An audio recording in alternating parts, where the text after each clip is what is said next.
In June of this year, it will be 5 years since we lost arguably one of the most unique and versatile artists of our generation. X's career and discography, albeit a short one, touched the hearts of millions and in some cases literally saved people's lives. X's music saved my life. There are countless of unofficial documentaries and video essays on YouTube that cover X's life, go in depth into certain situations that he was a part of, and a lot of these were very good considering that they were made by people who at no point had any interactions with X or his team to begin with some of them even garnering millions of views. And of course, as most people who stay tapped into pop culture even a little bit know, in 2022 we got a full-fledged official X documentary released on Hulu for fans to consume and learn a little bit more about an artist who passed too soon. But did you know we also got a second one? In today's video, I cover the XXXTENTACION documentary that either nobody knows about or cares to talk about, since I did not see any large creator on this platform cover this film.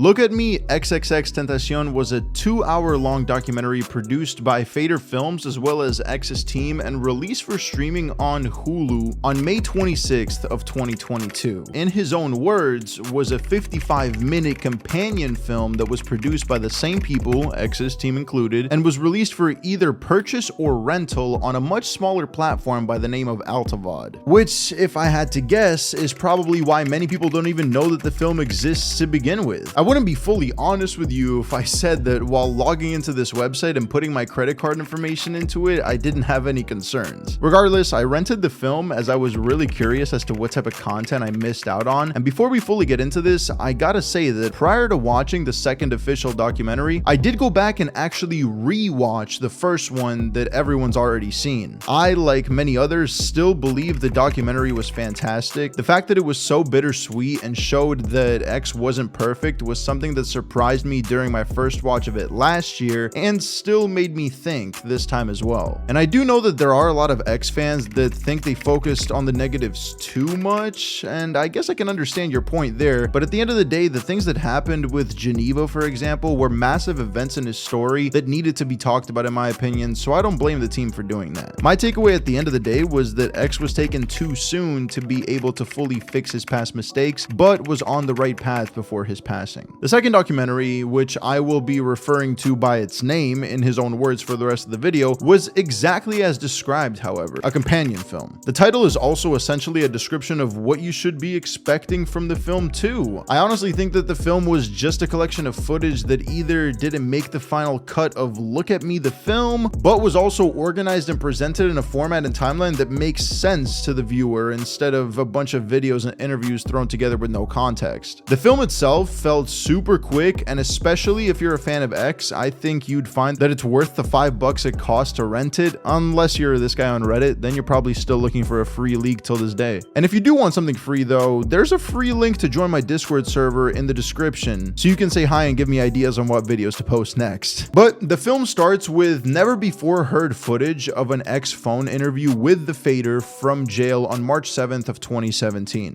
Kind of cool to hear, not gonna lie. One key point I noticed was that X said he was disappointed with how he presented himself in his No Jumper interview. Definitely am very disappointed with how I presented myself in my No Jumper interview. Which is crazy to me since that's one of his most iconic interviews of all time. He didn't go into specifics as to why he felt that way about that specific interview, other than touching on how he spoke about his fight with a gay cellmate in juvie, mentioning that he essentially wished he clarified that his reasoning for fighting him was not because of his sexual orientation. Talking about beating that kid in jail and even the significance of me calling him homosexual or anything like that.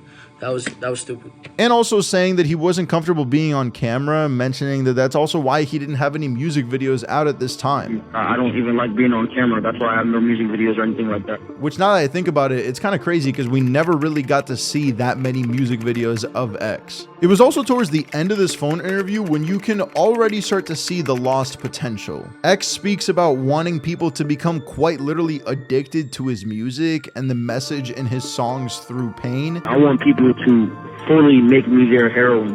I want to literally be the oxygen that these kids breathe at this point in time. Stating that once he fully accomplishes that, he would use his negatives and turn them into positives in order to uplift his fans mentally and cure them from depression through his music. And then once I accomplish that fully, and I have the full ears and eyes of the youth, then it sounds crazy, but I'm going to use the negative I created, because I have, unfortunately, created too much negative.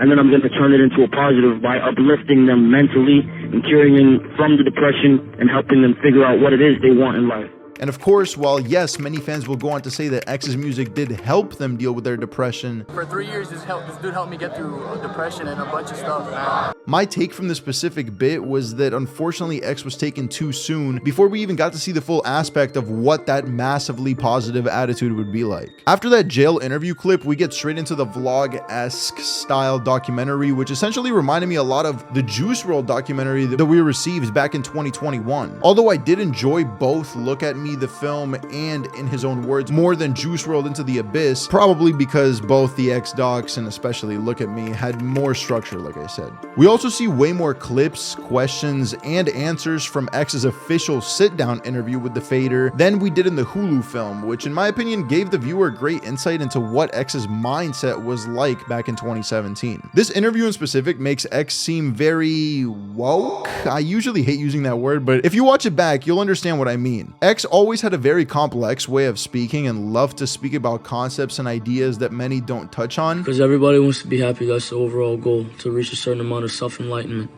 What about the brains that have not accomplished self-enlightenment? And we saw tons of that in this interview, with X also specifically mentioning the laws of the universe. The whole point is evolution and creation. If you're not evolving, you're doing something wrong. So anything that takes away the power of your mind is keeping you still and delaying your evolution. The whole point of life is evolution. Study your laws of the universe. Also, going away from the subject of the doc, I genuinely am curious if this complex aspect of X was something that Jose Onfroy as a person was actually like off camera when talking to friends and family, or if he was just speaking like this as part of the X persona. Nobody cared about Jose Onfroy. Nobody cared about Jose Onfroy until he took on the persona as XXX. But then again, even if that was the case, he did a pretty good job of hiding it and making it seem like this was genuinely how he was.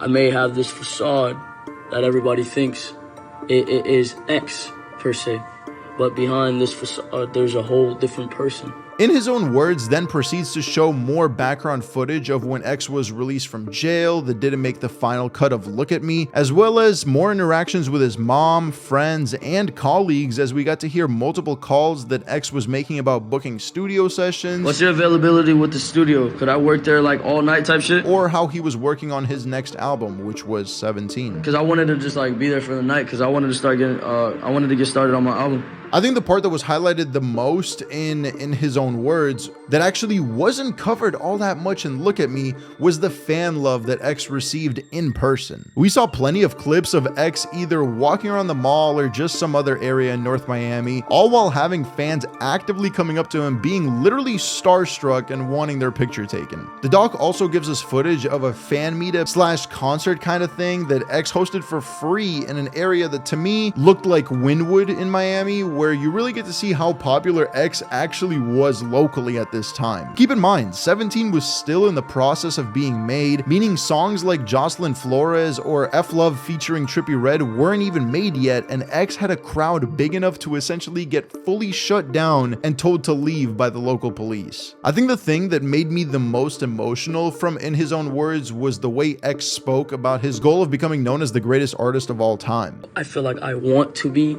and I will be the greatest artist there ever was. It's no question, any X fan will tell you that he was truly versatile and was able to make many different types of music. When X was working on 17, people thought it was going to be a project full of Look at Me's. However, he decided to give us something completely unexpected and extremely emotional. X spoke about his emotional records such as Never and King in this documentary. I listen to my songs such as Never or King and see the melancholy sound. There's so many different themes, quote unquote, to go over when you listen to my music. And he also mentioned that he wanted to make music from tons of different genres, all depending on what his fans wanted him to make, basically. So I make every single genre there ever was and is.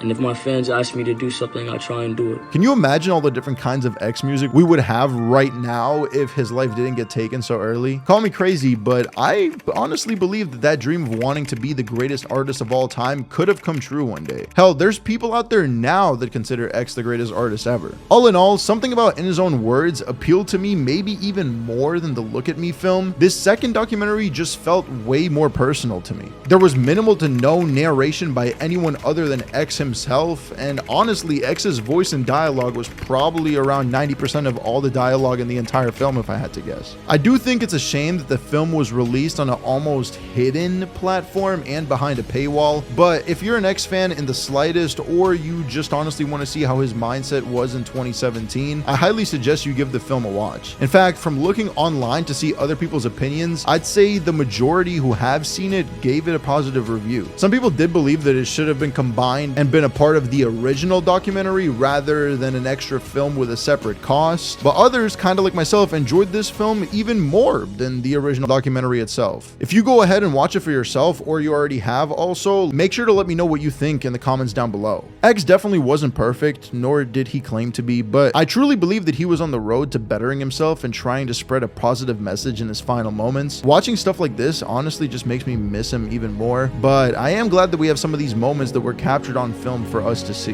If you enjoyed this video, please do me a favor and drop a like on it, as well as subscribe to not miss out on a future one, and thank you so much for watching.